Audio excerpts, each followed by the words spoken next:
Gente, se de repente um familiar seu, um parente seu um pouco mais distante, ele acaba por falecer e deixa aí pra você um ótimo presente. Ele te deixou um filho. Você ia adotar essa criança, você ia cuidar dessa criança ou você ia dar um jeito de jogar essa criança pra outra pessoa? Essa coisa é muito difícil de se responder, né? É um conceito que eu nunca tinha visto aparecer em uma obra de ficção do japonesa principalmente, né? E foi isso que eu fui apresentado, foi a isso que eu fui apresentado em O Sag Drop. Espetacular o sorriso dessa princesa. É de impressionar quando a tela bater. Não chama de amiga.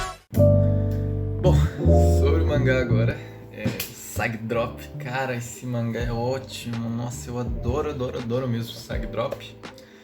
Esse mangá aqui da New Pop, essa que é uma editora que faz diversos romances, que nesse caso não é um romance que nem a maioria pensa, que é menino, menina, namora e tal, ai, beijinhos, amor. Não é bem assim, tá bom? Não é um romance de casal, esse aqui é um romance que fala sobre o amor paternal entre um jovem adulto que é o Daiki, né? E uma criança que é a Rin. Começando aqui, no comecinho aqui desse livro, ele já fala sobre o avô do Daiki, que faleceu recentemente. E com isso veio a aparição de uma criança que ninguém sabia que ele tinha. E é a Rin, é a criança aqui que fala nesse livro.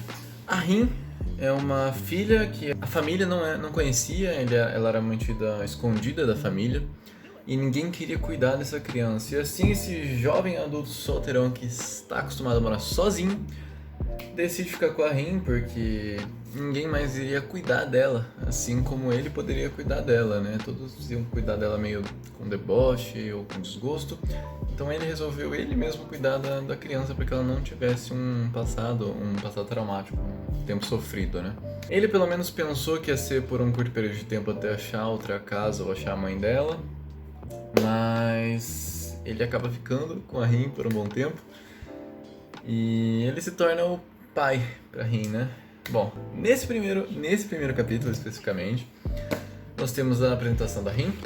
Olha aqui, essa aqui é a Rin, esse aqui é o Daiki, beleza? A Rin e o Daiki, eles são apresentados logo no funeral. E a Rin, ela não tinha ninguém pra ficar, então acabou ficando mesmo com o Daiki. E, bom, como o novo guardião dela, ele tem várias responsabilidades, por exemplo, a comida, ele tem que arrumar um lugar pra ela ficar, né, uma escola. E ele coloca ela na escola maternal. E, enfim, uma cena muito, muito fofa, que é dela entrando aqui pela primeira vez numa escola maternal. Deixa eu desligar a luzinha pra você conseguir ver. Aqui. O Daiki vem e nessa hora ele fala que ele não vai chegar enquanto estiver claro, mas que eles vão acabar se encontrando assim, que ele vai voltar.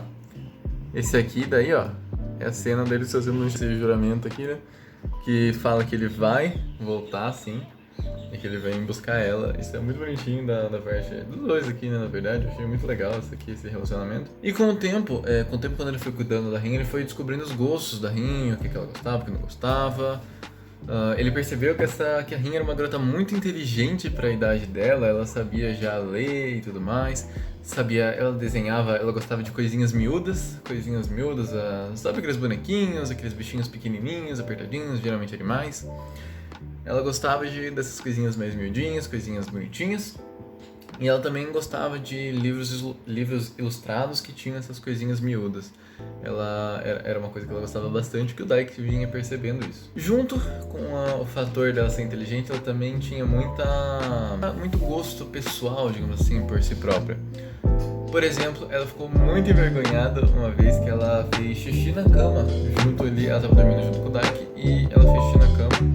E o Daiki percebeu que ela estava estranha, porque quando ela acordou, ela estava do outro lado da cama. E ela passou o tempo todo falando que era suor, e enfim. Olha aqui, ó. Ele todo assustado, xixi. E ela aqui, olha só. Ó, ela toda envergonhada aqui falando que era suor. Enfim, ela tava falando que era suor, e ele falou, não, mas quando for assim e tudo mais, pode me acordar, me falar, né? Eu vou estar aqui pra te ajudar. E ela, não, mas isso é suor, Eu achei essa cena muito engraçada, porque ela tava focando nesse ponto que era suor, porque ela tava com vergonha de admitir que tinha feito xixi na cama, na idade dela, que era que é uma idade comum de fazer xixi na cama, e mesmo assim ela tava muito, muito envergonhada. Nesse livro aqui também ela fala pouco sobre o pai dela, que no caso é o avô, que ela chama de pai vovô ou de vovô pai, eu não lembro exatamente qual dos dois é, porque o avô do Daiki falava pra ela chamar ele de vovô e não de pai, e daí ficou assim.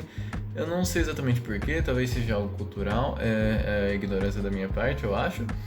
Mas talvez não, talvez seja algo só que foi colocado pra criar um efeito aqui no mangá também, não sei. E isso eu achei bastante diferente, bastante estranho, assim, né? Porque culturalmente não faz muito sentido, eu acho engraçado até que isso aconteça, né?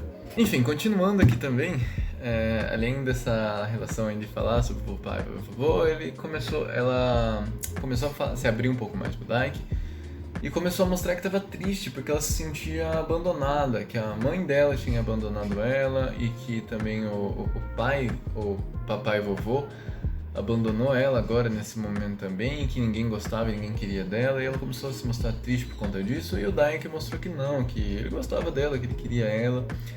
E ele apresentou ela para a família dele, né, para os pais dele e para a irmã, e todo mundo foi bastante acolhedor. Ela no começo ficava meio restrita e depois ela começou a se soltar mais, começou a gostar mais de estar ali e de brincar com outras crianças, e ela pareceu que estava gostando mais de toda a situação, estava se acostumando com toda aquela situação e estava ficando feliz agora por ter o seu novo papai, o Daiki, né? Que ela ainda não chama de pai em nenhum momento aqui. Ela chama sempre de Daiki ou algo desse tipo. E ela não chamou ele de pai nessa primeira edição em nenhum momento. O Sack Drop é muito, muito bom. Eu adorei o Sack Drop. Sinceramente, é muito fofinho, mas ainda assim é muito rico em detalhes. E ele traz esse lado desse romance paternal sobre uma criança que sofreu um trauma e ninguém queria ela, porque ninguém queria saber da existência dela. E como que foi importante para ela alguém escolher ela, alguém querer ficar com ela, né?